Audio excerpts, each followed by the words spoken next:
مشاهدينا ومتابعينا في كل مكان في مصر والوطن العربي، اهلا وسهلا مرحبا بكم في لقاء متجدد اليوم وبنزول عدسه برنامجنا للحكايه بدايه مع ياسر ابو شقره لتغطيه هذا الحدث ومن قلب هذا الحدث وتحديدا من قاعه المؤتمرات بمدينه نصر، وفعاليه جديده من فعاليات مهرجان توب كايرو فاشون ذا بيست الارابيك لعام 2024 للمنتج بسام رضوان رئيسا للمهرجان، وايضا معه دينا محمود.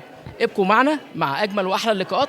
معكم ياسر ابو شقره. سعدنا وشرفنا ان نلتقي بالدكتوره فاطمه الصياد من داخل الفعاليه. اهلا وسهلا بيك يا فندم. يا اهلا وسهلا بيك يا مستر ياسر. منوره الدنيا يا فندم. ده نور حضرتك، انا اللي سعيده جدا بوجودك النهارده. انت منوره المكان كله، فعلا وجودك النهارده مثمر.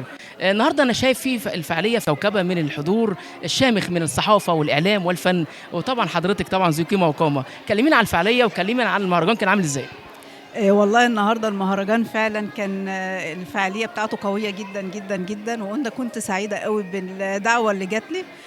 طبعا انا حاضره النهارده باسم الكيان بتاعنا ائتلاف حراس مصر على مستوى الجمهوريه، وباسم الجمعيه بتاعتنا برضو جمعيه حراس مصر تنميه مستدامه وحقوق انسان، بما ان انا المدير التنفيذي بتاع الجمعيه. طبعا يا فندم. تسلم لي، ميرسي جدا. فكان النهارده اللقاء فعلا حافل جدا بالناس الجميله والناس الفعاله على ارض الواقع. لا هو سيزون حلو قوي، يعني هو جميل. اول سيزون ليكي والنهارده مشاركه؟ النهارده اول ليا فعلا، اول فعاليه ليا. ابتسامتك دي واضح ان انت حضرتك فعلا سعيده. أنا سعيدة جدا بوجود حضرتك وبالناس الجميلة النهاردة. كلمينا بقى عن الشغل بتاعكم في الجمعية أو المؤسسة. طبعا الشغل عندنا في الجمعية بتاعتنا هي طبعا حاجات، احنا أهم حاجة عندنا هي حاجات خيرية.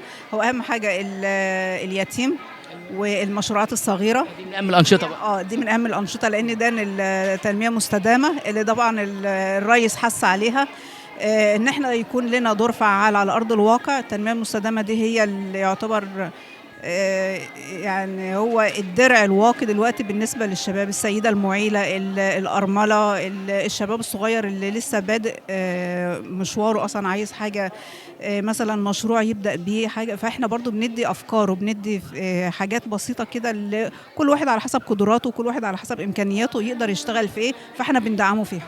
الجمعيه دي او المؤسسه دي على مختلف المحافظات كلها 27 محافظه ولا محافظه بس؟ لا هي محافظه الدقهليه بس، في فروع باذن الله لسه هتتاسس الايام الجايه دي. احنا بنناقش الحوار ده اصلا في يعني الجامعات بتاعتنا. كل الانشطه وكل الحاجات في الدقهليه بس، الفعاليات بتاعتها. الفعاليات للجمعيه في الدقهليه بس، لكن عندنا الائتلاف الفعاليات بتاعته على مستوى الجمهوريه جميع المحافظات، واحنا لنا امانات في جميع المحافظات.